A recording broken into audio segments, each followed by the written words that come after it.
A paz do Senhor Jesus, meu irmão, minha irmã, sejam todos muito bem-vindos a mais um estudo da nossa lição bíblica. Eu sou o pastor Samuel e você está na nossa escola bíblica especial. Você que tem trilhado essa caminhada com a gente, hoje nós estamos chegando na 12ª lição. Estamos praticamente encerrando essa série de lições. Gente, olha, assim, chegando ao final, assim, falta até o fôlego, fala a verdade. Quantos assuntos nós tratamos nessa série e quão extraordinários foram as respostas da Escritura Sagrada para aquilo que está pressionando a gente no nosso cotidiano. Mas graças a Deus pela palavra dele, graças a Deus que ainda nos mantém fiéis à palavra dele. Olha só, compartilhe o link aí com as pessoas que você conhece, Facebook, no Instagram, no WhatsApp. Compartilhe aí o máximo de pessoas para que outras pessoas também tenham o contato com esse conteúdo. Nós estamos hoje, nessa 12ª lição, nós vamos estudar o tema da banalização do sexo. É isso mesmo, esse é um dos assuntos que mais dá audiência no mundo inteiro. E hoje nós vamos olhar esse tema à luz da palavra de Deus. Então, pega aí a sua Bíblia, sua lição bíblica, sua caneta, papel e vem junto com a gente estudar a palavra de Deus.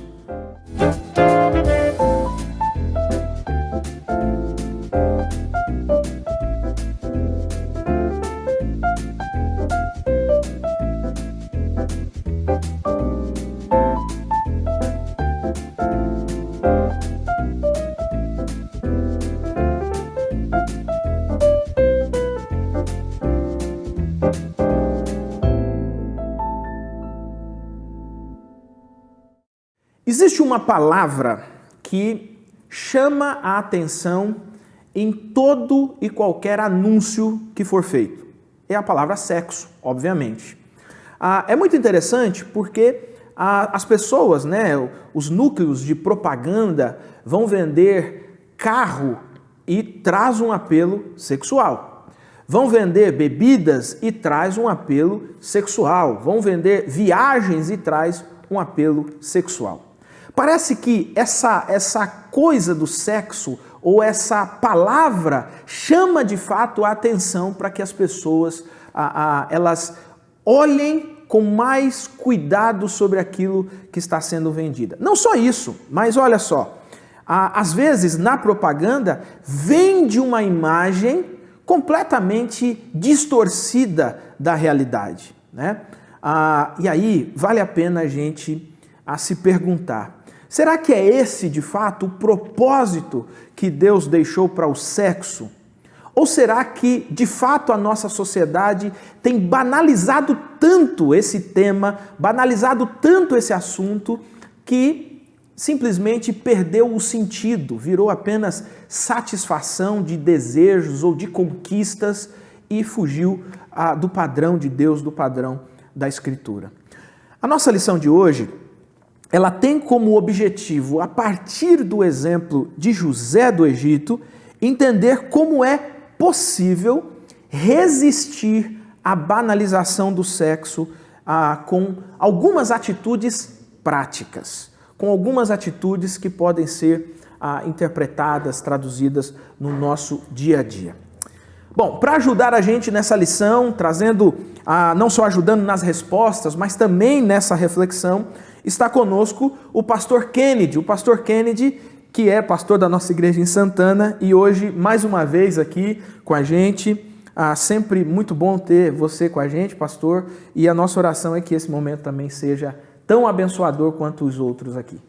Amém, pastor Samuel, amém, irmãos, é uma alegria poder estar aqui com vocês, falando mais uma vez desse tema que é tão caro a nós, tão importante. E nós vemos que quando você banaliza algo, o valor disso se perde, Então, qual é o problema da banalização do sexo? É que o sexo ele vai trazer uma desvalorização à pessoa. É porque a palavra de Deus vai dizer que um dos pecados que é muito caro a nós, é o pecado da prostituição, porque peca contra o próprio corpo. Então o apóstolo Paulo, quando está falando disso, ele está falando exatamente disso. Quando você banaliza isso, perde-se o valor do ser humano. O ser humano começa a perder o seu valor porque ficou banalizado. Então é um excelente tema, eu acho muito importante a gente tratar disso. Um tema que é um tabu, de certa forma, no nosso meio, na igreja, mas é bíblico. Acima de tudo, é um tema bíblico e muito importante. Amém, amém. Às vezes algumas pessoas acham que falar sobre sexo não tem nada a ver com teologia ou com espiritualidade, né? E é um equívoco que eu acho que foi o diabo que plantou na sociedade, na cabeça de algumas pessoas, justamente porque é uma das áreas que ele mais distorce, é uma das áreas que ele mais ataca pessoas, e uma das áreas, inclusive o pastor Willy, lá acho que na segunda lição, falando um pouquinho sobre isso, ele falou, né, naquela lição, que é uma área secreta, né? É uma área privada, tão privada que a gente acaba tendo lutas muito sozinho, né? Porque é uma área que a gente não abre, né? Então é uma área de muito ataque. E mesmo assim, ainda tem pessoas que ficam achando que falar sobre isso não tem nada a ver com a Bíblia e nem nada a ver com teologia. E aí nós vamos ver hoje nessa lição que tem tudo a ver. Há um propósito de Deus. Sim. E esse propósito foi muito bem estabelecido por Deus. Pastor Kennedy, olha só. A nossa lição, ela fala de uma reportagem que foi no site do UOL, no portal UOL, no dia 23 de junho de 2021, falando a respeito de um aplicativo para encontros extraconjugais, né? Seria eu chamei assim o aplicativo do adultério, né? Porque, bom, nesse aplicativo, eles fizeram uma pesquisa e eles descobriram que eles têm nesse aplicativo 7 milhões de perfis cadastrados. Todos esses perfis estão interessados num tipo de encontro, num tipo de relacionamento que é claramente exposto aqui como uma traição. É um aplicativo específico para traição. Né?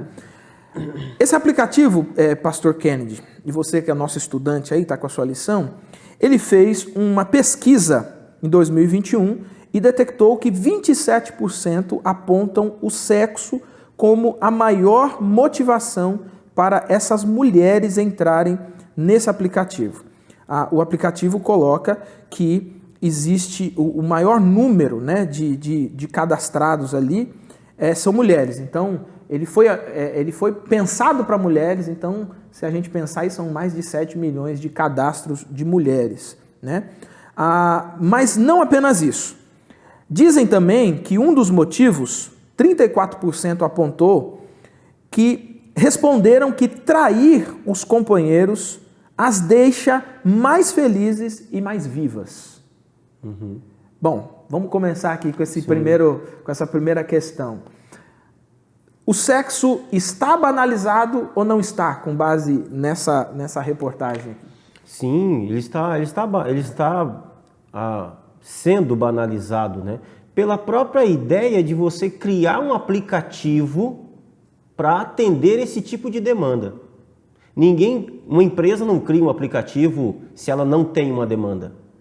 Então, alguém percebeu uma banalização do sexo e criou um aplicativo para ganhar dinheiro, obviamente. Se aproveitou disso para lucrar, né? Se aproveitou disso para lucrar porque há uma demanda a respeito disso, né?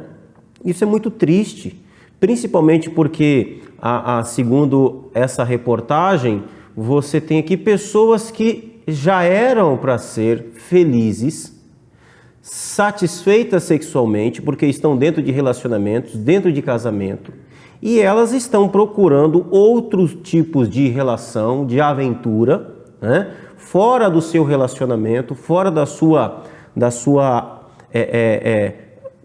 relação onde ela deve ter a sua satisfação sexual. E o que é mais interessante que nos mostra a pesquisa é que 34% das usuárias que responderam que traíram os companheiros assumiram que isso as deixa mais felizes e vivas. Como pode isso? Então, essa 34% mostra que a sexualidade dessa pessoa foi tão banalizada que, para ela ser feliz, ela precisa ter uma relação extraconjugal, descompromissada, com alguém que ela não conhece, através de um aplicativo. Ou seja, a conexão é um aplicativo. Não tem vínculo afetivo algum. E para essas pessoas, elas se sentem felizes e vivas. Mas então, isso aqui é um quadro de que foi banalizado. Foi banalizado. É o sexo pelo sexo. Né? Fica parecendo a ideia de algo fast food, né? Algo que você... É bem isso mesmo. A ideia é essa. Né? Até pela ideia do aplicativo. A ideia desses aplicativos é essa mesmo. Exatamente, é ser algo rápido, descompromissado, sem muito vínculo ou vínculo nenhum. Né? E para esse público, isso é ser feliz e ser vivo. O que, na verdade, é uma grande ilusão. É uma grande ilusão. Por quê?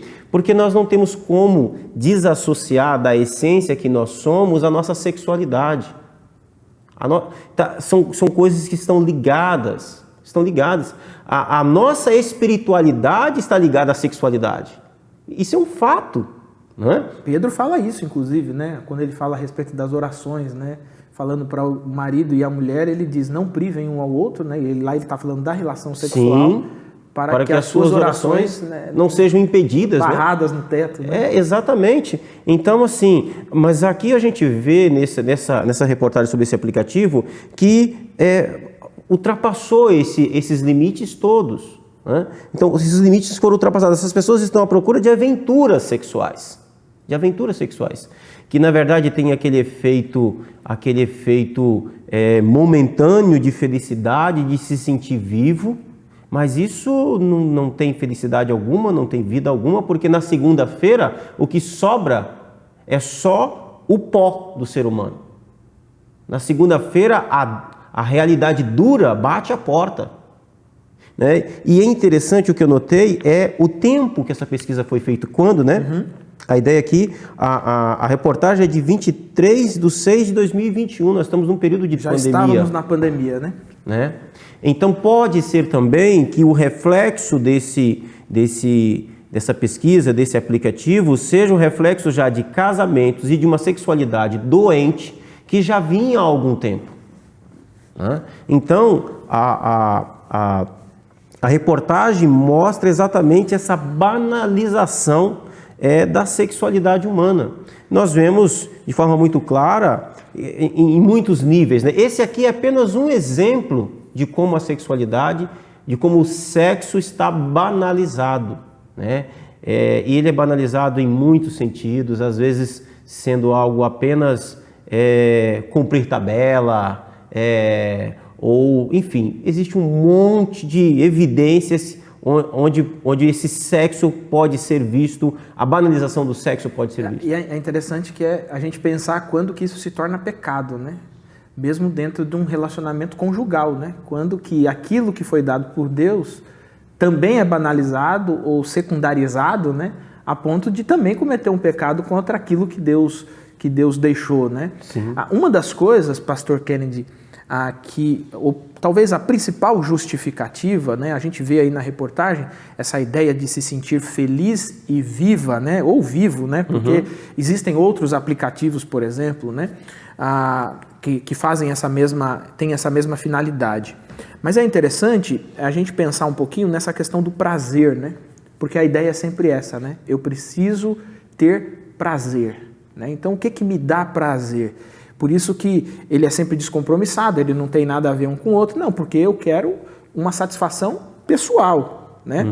Então, do ponto de vista da Bíblia, né, conforme aqui a nossa pergunta 2, o que é o prazer sexual e por quais razões existe e quem é que deve usufruí-lo, né, conforme Provérbios 5 e também Gênesis 2:24. Eu quero ler o texto de Provérbios, que eu acho esse texto muito interessante, é Provérbios 5, do 15 a 19. Eu vou ler na NVT, que diz assim, olha: beba a água de sua própria cisterna, compartilhe seu amor somente com sua esposa, porque derramar pelas ruas a água de suas fontes ao ter sexo com qualquer mulher. Reserve essa água apenas para vocês, não a reparta com estranhos. Seja abençoada a sua fonte, alegre-se com a mulher da sua juventude. Ela é gazela amorosa, corça graciosa, que os seios de sua esposa o satisfaçam sempre, e você seja cativado por seu amor todo o tempo. Aqui é interessante porque o Provérbios capítulo 5 é o conselho de um pai para um filho, né? E olha o que ele está dizendo: beba a água da sua própria cisterna, mate a sua sede, satisfaça-se. Então, o sexo ele tem que ter isso. Não pode ser... O sexo é banalizado, muitas vezes, dentro de um casamento cristão, quando ele é o sexo pelo sexo. Não, a ideia aqui do autor é beba água da sua própria cisterna. Aqui passa uma ideia de satisfação em ter aquilo, como se fosse um presente mesmo, né? Não deixa passar batido, porque isso é um presente muito precioso, né? Sabe, você está com sede, beba água. Então, o sexo é dado com essa ideia, né? E aqui tem um princípio que eu quero estabelecer, que o princípio bíblico para o sexo é o seguinte: a minha sexualidade não me pertence. A minha sexualidade está na minha esposa. E a sexualidade da minha esposa está em mim. Então, por que nós temos uma banalização do sexo? Porque as pessoas olham para o sexo a partir da sua perspectiva. Eu preciso ter prazer. Então ela olha o outro apenas como uma fonte de dar prazer a si mesmo. Não. A minha sexualidade está na minha esposa. E a sexualidade dela está em mim. Então quando ele diz assim, olha, beba água, você não tem como matar a sua sede se não tiver água. Ela é a água. O seu esposo é a água. Mate a sua sede, beba, né? Aí e aqui na NVT já traduziu de uma forma interessante, diz assim, olha, no verso 16: por que derramar pelas ruas a água das suas fontes ao ter sexo com qualquer mulher? Olha, você tem água em casa, vai beber água na rua, por quê? Né? É muito interessante o paradigma aí, né? A maneira como ele descreve isso, como ele figura isso, né? Muito Exato. Interessante. Então, assim, olha, você tem em casa, tenha prazer nisso. Deus deu o sexo à humanidade e ele estabeleceu como que é para ser usado isso. O meio, né? É lógico, não existe sexualidade, não existe sexo fora do casamento. A banalização começa daí. Não existe. Casal de namorado não pode fazer sexo. E não só não pode fazer sexo, mas por esse texto aqui, né, e por esse contexto do casamento, não pode incitar prazer no outro, né? Não pode, porque o corpo da namorada não é dele. Não é dele, exatamente. Será quando casar. Exatamente. Ele não tem sexualidade. Aqui que está. Aliás, para aqui, gente, olha, você, meu amigo, minha amiga, estudante aqui da Palavra de Deus, o pastor Kennedy está falando um negócio que é extremamente sério, e um conceito que geralmente a gente não fala muito, né? Mas eu acho muito importante, pastor Kennedy, falar isso principalmente para as novas gerações que já nascem dentro de uma sociedade sexualizada e banalizada. Sim. Né? Então, voltar para o padrão da Escritura e voltar para o propósito de Deus não só abençoa a sua vida, como te dará um casamento muito frutífero, né? Desculpa te cortar, mas só para chamar a atenção mesmo. Olha, a gente pode perceber que essa questão da sexualidade humana, a gente pode percebê-la de forma muito nítida na criação. Deus cria Adão, e aí a gente conhece ali o relato da criação. Já parou para pensar que quando Adão foi criado, a gente não sabe quanto tempo ali, né? entre a criação de Adão e quando Deus nocauteia ele e tira a costela dele e faz Eva. A gente não sabe quanto tempo, mas tem um tempo. Já parou para pensar que Adão poderia ter olhado para o seu próprio corpo e ter questionado alguma coisa? Para que serve isso? E quando chega Eva, então a resposta existe. A sexualidade de Adão não está nele, está em Eva. Quando Deus atrás, tudo faz sentido. Ela só é completa no outro. No outro. Então, o casal de namorado, a sua namorada, o seu namorado, o corpo dele, o corpo dela não pertence a você. Pertencerá quando casar. Então, enquanto você não está casado, não está casada, você não tem vida sexual. Não existe sexualidade. Né? E aí a gente precisa cair por terra também aquela outro tipo de banalização da sexualidade, que você precisa descobrir o seu corpo. Né? Você precisa se tocar para você descobrir o seu corpo. Isso não é bíblico. Por quê? Porque a sua sexualidade não é sua. A descoberta é no casamento. É no casamento. Então, assim, a sua sexualidade não te pertence, pertence ao seu futuro marido, pertence à sua futura esposa. Até lá, você é mordomo da sexualidade do outro. Onde você precisa guardar, onde você precisa cuidar, onde você precisa preservar, para que isso possa ser uma bênção no outro e o outro ser uma bênção para você. Se fizer isso, vai dar tudo certo. E a Bíblia, acho que o texto de Hebreus, se não me engano, que ele fala que você não deve provocar no outro um desejo que você não pode satisfazer, né? Sim. Se nós estamos falando que do ponto de vista bíblico, o prazer sexual é bíblico, é uma bênção de Sim. Deus para marido, mulher, homem e mulher, dentro de um contexto do casamento, tudo que acontecer fora disso está fora do padrão de Deus, está fora do propósito de Deus. Então é banalização. Mas entre essas coisas está justamente esse fato, né? Que às vezes, principalmente as novas gerações, eles dizem assim, não, mas nós não tivemos relação sexual. Não, pastor, não teve relação sexual. Então assim, chegamos perto, mas não teve. Mas teve toque, teve excitação, teve de alguma forma essa incitação ao prazer. Que lá o escritor aos Hebreus diz que não pode, porque você provoca algo que você não pode entregar, porque não é bíblico, é para o casamento. Né? O Paulo chama isso de abrasar. Abrasar. É pegar fogo, é queimar. Ele diz, olha, se você começou a queimar, é bom que você tenha a capacidade de queimar, é importante. Sim. Né? Porém... Não pode pegar fogo. Não pode pegar fogo. Ou começou a queimar, se afasta. Né? Não pode levar isso para frente, porque e aí é que está toda essa aventura sexual que a gente vê, toda essa liberdade, aqui está, né? De novo, o termo errado, né? Existe uma liberdade sexual. Você pode fazer sexo quantas vezes você quiser com a sua esposa dentro do casamento. Você é livre para fazer isso. Aliás, como disse um pastor, né? Sexo é um negócio que a gente aconselha, não, que a gente ensina os não casados a não fazer e tenta fazer com que os casados façam, né, cara? Exatamente. Pô, gente, vamos lá, e tá? Porque há também um estado de preservação. O próprio relacionamento, ele é preservado. Esse é um padrão de Deus de preservação do próprio relacionamento de casais, assim como da preservação do casamento futuro daqueles que não são casados. Né? Veja que, desde o começo, Deus já pensou isso. Né?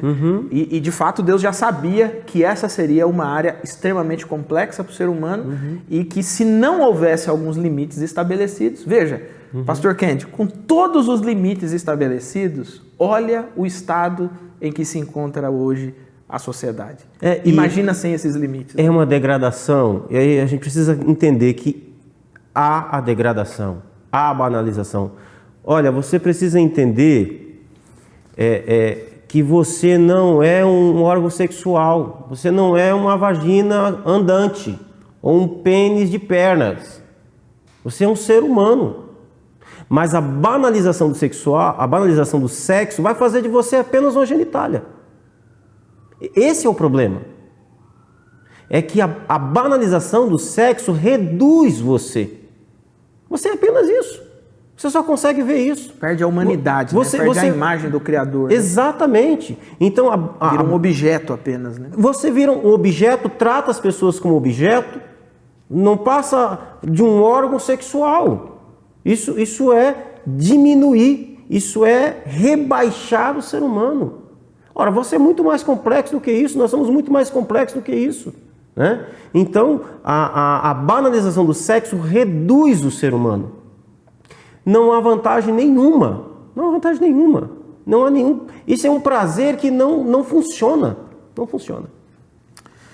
Pastor Kennedy, dentro do contexto aqui da nossa lição bíblica, está sendo analisado aqui a história de José, que tem alguns ensinamentos muito interessantes, né? Aqui na pergunta 3, e aí eu acho que dá para a gente entender um pouco mais, aprofundar um pouco mais tudo isso que nós estamos dizendo, vai dizer que a mulher do oficial do faraó queria a todo custo ir para a cama com José. Qual era a visão que essa mulher tinha a respeito do sexo, com base ali em Gênesis 39? A gente conhece a história, né? José era um homem bonito, um rapaz bonito, né? O próprio texto diz em Gênesis 39:6 que ele era belo de porte e de boa aparência. Era um rapaz bonito, jovem, e ele atrai a esposa de Potifar, né? Ela se sente atraída por ele. A lição diz, faz até um trocadilho aqui interessante, né? Foi atração sexual à primeira vista. Então, ela é a dona de José, porque ele é um escravo, e um escravo tinha essa característica de ser um objeto, né? Muito provavelmente aquela mulher estava acostumada com esse tipo de coisa, né? O escravo naquela cultura, ele é uma ferramenta de trabalho, não é um ser humano, não é uma pessoa, né? Então, ela é bem provável que José provavelmente não é o primeiro, né? Então ela tem essa ideia de que José é apenas uma ferramenta e está ali para satisfazê-la de todas as formas possíveis, entre essas formas sexualmente, né? Então ela olha para José e ela vê ali o José como objeto sexual, né? E por duas vezes a gente tem aqui pelo menos duas razões o fato pela qual ela olha para José dessa maneira, né? Primeiro, ele era um servo da casa. A ideia de que ele é um escravo, tem que fazer as vontades dela, né? E ele era jovem e na cabeça dela, e ela pensando de forma até natural, jovem, bonito, sexualmente ativo e com pulsão sexual. Longe de casa, longe da família, né? Carente, vamos pensar assim.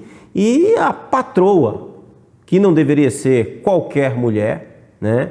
Uma mulher que deveria se cuidar muito bem, se tratar muito bem, com programas de embelezamento dos mais caros do Egito, porque afinal de contas o marido dela trabalhava na corte. Era do alto escalão. Né? Do alto escalão. Então, ela pensa, né? Nenhum problema, esse rapaz aqui é meu. E essa é a ideia dela. A visão que ela tem do sexo é que ela pode fazer uso dele com qualquer com qualquer pessoa, e não necessariamente precisa ser só com o marido dela, né? Então, o texto diz que ela falava com José todos os dias. Você imagina o que é isso? Né? Ela fala com José todos os dias e até que no último momento ela pega José pela roupa e ela diz, né? Venha para a cama comigo. É bem provável que isso aqui comece com flerte, né? Com algumas bondades da patroa, mas depois isso vai ficando claro, e até que ela chega nessa posição de pegar José mesmo à força ali, forçá-lo e chamá-lo para a cama mesmo. Então, ela olha para o sexo como algo que ela precisa ter a qualquer custo, de qualquer maneira, né? Então, ela precisa ter José de qualquer jeito. Eu vou ter você de qualquer maneira. Ela não é muito diferente de muita gente. Ela não é muito diferente. Se essa mulher tivesse o aplicativo, né? Sim, né? Se ela tivesse acesso ao aplicativo, Verdade. ela não teria a menor dificuldade, né? Perceba que é a mesma condição, né? Casada, né? Dentro de um casamento, e tem um escravo, não tinha só José, tinha um monte, mas tem aquele ali. Imagina se ela tem um aplicativo. Então ela olha para o sexo como qualquer outra pessoa hoje que já se deixou banalizar pelo sexo. Olha, se posso, faço. É prazer por prazer, é busca Prazer de por prazer prazer. a todo custo, né? Eu não preciso me conectar, não preciso ter história, não preciso Você se conhecer. entrega a tudo que lhe atrai pelos olhos, né? Exatamente. Quem é esse rapaz? Ele é um escravo. Eu não preciso me conectar com ele historicamente, pessoalmente, emocionalmente. Eu o uso para o meu bem. Amanhã, se eu quiser, eu dispenso, falo para o meu marido mandá-lo para outro lugar. Não tem nenhuma dificuldade. Hoje não existe diferença nenhuma. Entra no aplicativo, marca o encontro, um determinado dia, determinada hora, local. As pessoas mentem com os seus nomes, não contam os seus nomes de verdade. Vão lá, tem o seu ato, vai para casa, tá, segue a vida. Como que pode pensar num negócio desse e dizer assim, me senti vivo, me senti viva, né? Senti mais feliz. Eu acho que essa declaração é mentirosa e autoenganosa, principalmente. Porque não é verdade. Não é verdade. É lógico que existem pessoas que chegam num estado de cauterização, onde nada mais faz efeito, né? E aí vive aquelas coisas por viver e não importa mais, perdeu-se totalmente a sensibilidade, o que é algo trágico. O ser humano que chega num ponto de, em algum momento, perder a sensibilidade, ele perdeu-se como pessoa, né? Legal. Pastor Kennedy, a gente viu como que essa mulher, né, essa mulher do oficial, ela lidou, né, qual era a visão, melhor dizendo, que ela tinha, né, do sexo. Então fica claro aqui que para ela José era apenas um objeto de satisfação. Isso faz lembrar muito aquela história de um dos filhos de Davi, né, com a meia-irmã, né? Tamar, né? Tamar. E o texto bíblico, a história conta que ele se sentia extremamente atraído por ela. Ficou doente. E aí quando ele vai lá e comete o ato, comete uma violência, na verdade. Ele comete um estupro, uma violência extrema. O texto bíblico diz que ele sentiu nojo dela. É por isso que eu não acredito nessa ideia de feliz e vivo. Veja para onde que essa busca desenfreada por prazer ou por satisfação, ela nos leva, né? Ele não tem dificuldade nenhuma de destruir uma outra pessoa, depois descarta como se fosse qualquer objeto que você joga fora, né? E aquilo não parou ali, né? Gerou consequências e mais consequências, né? Absalão mata ele depois, né? Sim, exatamente. Que era irmã de Absalão. Consequências gravíssimas, né? Na própria estrutura familiar. Mas, pastor Kennedy, como que o José lidou com isso, né? Na pergunta 4, a gente observa, fazendo o contraponto com a mulher de Faraó, como que José lidou com a banalização do sexo e quais as estratégias, então, que ele se utilizou ali com base em Gênesis 39, do 10 a 13. Uhum.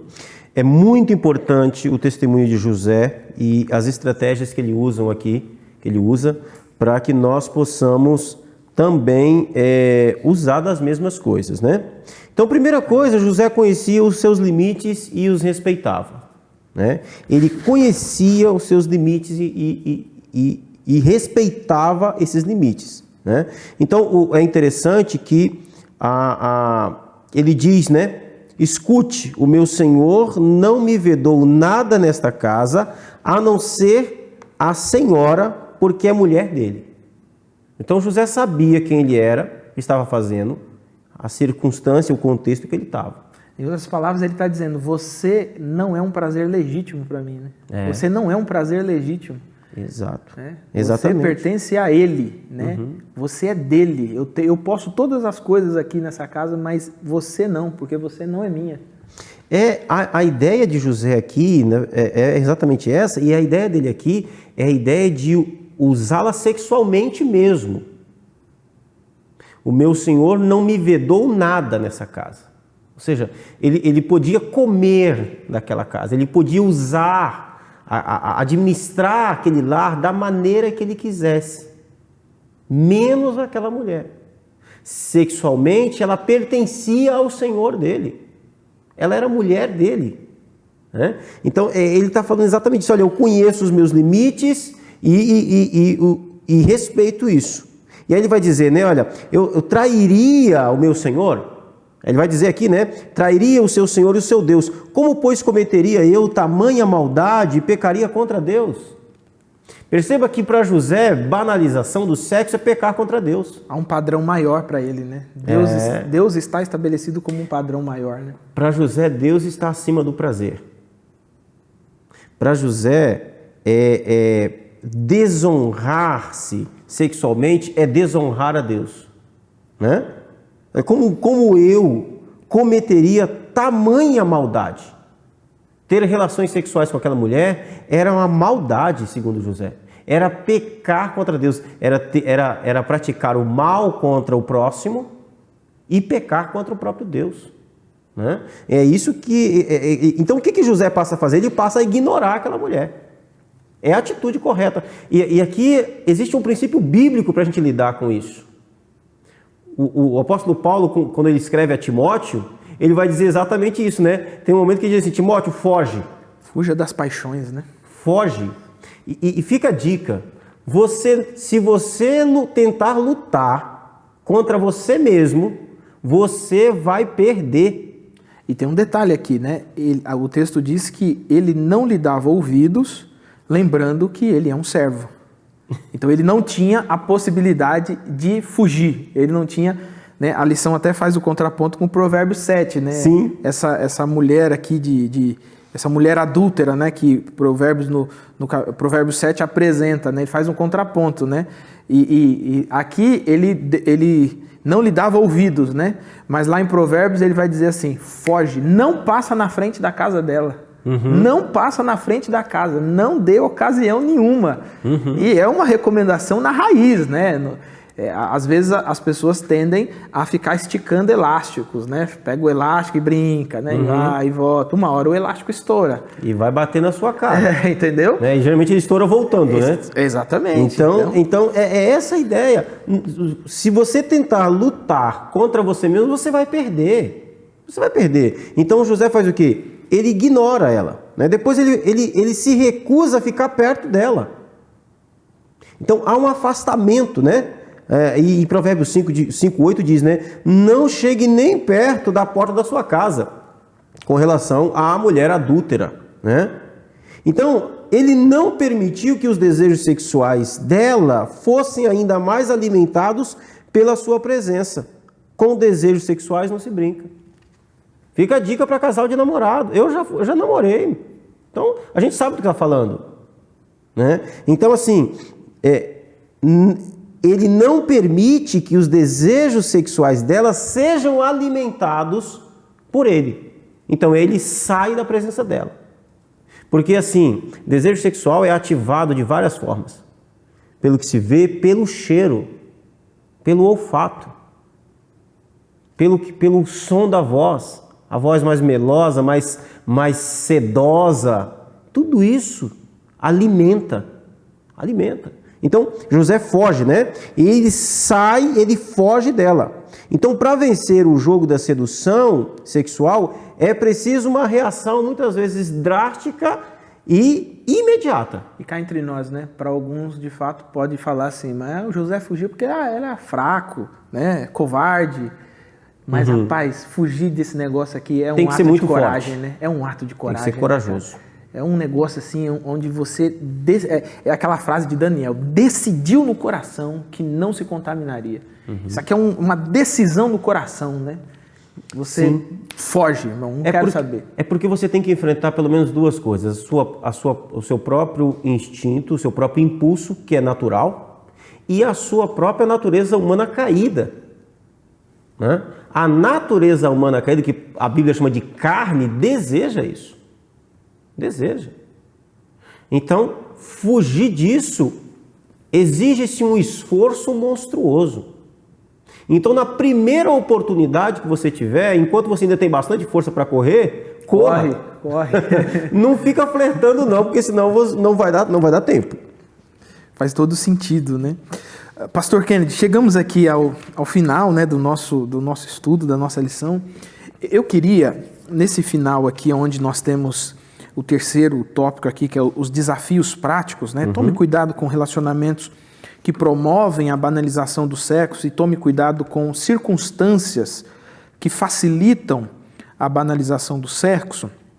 Eu queria que você desse uma palavra pastoral mesmo para o nosso estudante, para aqueles que estão nos assistindo nesse momento, uma palavra pastoral relacionada tanto aos relacionamentos que promovem banalização, mas também a respeito das circunstâncias, né, que acabam facilitando essa banalização do sexo. Sim. Então, primeira coisa, a gente precisa tomar cuidado para a gente não promover essa banalização, né? Então, pessoas casadas, se você tem alguma pessoa casada que está demonstrando interesse por você, foge disso. Se existe alguém na igreja, alguma pessoa casada, que tem demonstrado interesse por você, procure seu pastor e converse com ele. Urgentemente. Não corresponda a isso. Né? Então, assim, busque alguém, tome cuidado com a sua sexualidade. Tome cuidado. Você é casado, é casada, a sua sexualidade pertence ao seu marido, à sua esposa. Você é solteiro, é solteira, você não tem sexualidade. Sua sexualidade está no outro que ainda não é seu marido, não é sua esposa. Então você precisa tomar cuidado com isso. Você precisa se preservar. Porque acredite, isso te fará feliz. Isso será muito bom para você. Então tome cuidado. Tome cuidado com as circunstâncias. Você está namorando? Se você está namorando e ainda não tem uma data marcada para o seu casamento, você já está se enrolando. Se você não tem condições de casar, você não pode namorar, a menos que você não tenha nenhum tipo de atração física pelo outro. E se você não tem atração física pelo outro, aí que você não deve casar mesmo. Então, dá um jeito de marcar esse casamento e casa logo, porque você vai ficar só flertando com o pecado. José fugiu de uma mulher, mas foi por pouco tempo. Talvez você está namorando 2 anos, eu não acredito que você esteja fugindo há tanto tempo. Então, você precisa... Muito tempo de fuga, né? 2 anos é muito tempo de fuga, É muito né? tempo. Então, precisa levar isso a sério. Tem que levar a sério. Porque se você banaliza isso, o preço que você vai pagar é muito alto. E, geralmente, mulheres sofrem mais por causa da banalização do sexo. As mulheres pagam um preço muito alto. Autoestima lá embaixo, problemas de depressão, casamentos ruins, vida sexual infeliz, insatisfeita, porque permitiu banalizar a sua sexualidade e por ter uma visão distorcida da sexualidade, casou sem pensar direito, ou às vezes apenas por causa da questão sexual, não levou outros valores em consideração e depois vai pagar um preço alto no casamento por causa disso. Então tome cuidado. E se você é casado, não permita que a sua sexualidade no seu casamento seja banalizada. Cultive ela, cuide dela de forma bíblica, de forma saudável, de forma amorosa, carinhosa, e será uma bênção. É para ser uma bênção o sexo na nossa vida, é para ser uma bênção de Deus. Amém, amém. Meu querido irmão, minha querida irmã, lição de número 12. Aí um tema que ele é conceitual biblicamente, mas ele se aplica com muita facilidade à nossa vida. Aceite esse desafio de você não alimentar essa banalização, né? Não consumir essa banalização, não promover essa banalização dentro da sua casa, dentro dos seus relacionamentos. Começa pelo que assiste, pelo que vê, pelo que lê.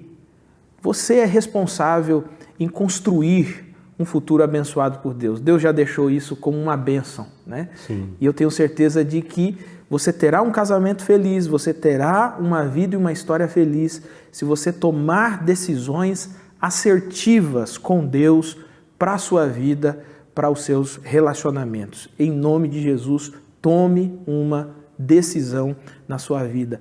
Decida parar mesmo, pare, sabe? Parou, acabou, aqui é o ponto, ó. Assisti a escola bíblica especial e eu estou tomando uma decisão. Parou. Procure conselheiros, converse com alguém, porque a sua vida é muito preciosa. Como o pastor Kennedy bem colocou aqui, você não é um objeto, você não é um animal, você é um ser humano à imagem e semelhança do Criador. Você tem um valor extraordinário e a sua vida precisa ser concretizada em Deus. Por isso que obedecer aos padrões de Deus é tão importante para essa caminhada. Pastor Kennedy, pode fazer essa oração para a gente? Amém. Vamos orar? Pai querido que estás nos céus, nós agradecemos e louvamos a Ti por toda a Sua preciosidade em nos fazer seres tão completos e nos dar, meu Deus, o privilégio de podermos usufruir da sexualidade e podermos ser bênção, meu Deus, na vida do outro, o outro na nossa vida. Eu quero orar a Ti, Pai, em favor desse casamento que está com a sua vida sexual abalada, onde um cônjuge tem flertado com outras pessoas e procurado satisfação fora do seu casamento. Senhor, restaura esse casamento. Restaura, meu Deus, a autoestima dessa mulher. Pai Santo, tem misericórdia. Deus, faz com que eles tenham total satisfação neles mesmos. Transforma, meu Deus, essas vidas. Eu oro a Ti também, Senhor, por esse jovem, por essa jovem solteiro que tem, Senhor, se sentido muitas vezes tentado. Tem misericórdia. Dê a ele e a ela, Senhor, o despertamento de entender que deve fugir, deve viver uma vida de fuga enquanto, meu Deus, não encontrar um marido, uma esposa, enquanto não se encontrar em um casamento. Tem misericórdia, meu Deus, e que eles possam entender que no tempo certo as suas bênçãos, meu Deus, determinadas para o casamento, para a vida deles através do sexo, Senhor, será derramada de forma soberana, proporcional e abençoadora. Pai querido, em nome de Jesus, nós te pedimos e te glorificamos e agradecemos a Ti. Amém. Amém. Pastor Kennedy, mais uma vez, obrigado por sua participação, por esse tempo de reflexão, muito bom mesmo. Meu querido estudante, minha querida estudante da Palavra de Deus, você já adquiriu a nova série de lições. Olha, você não pode perder o próximo trimestre. Vamos continuar estudando a Palavra de Deus e você é o nosso aluno. A gente está aqui para poder estudar junto com você a Palavra de Deus. Fique atento em todas as redes Promessistas Brasil, fique atento, curta, se inscreva, compartilhe os nossos conteúdos, que Jesus abençoe a sua vida, que você tenha um feliz restante de semana e bons estudos na Palavra de Deus.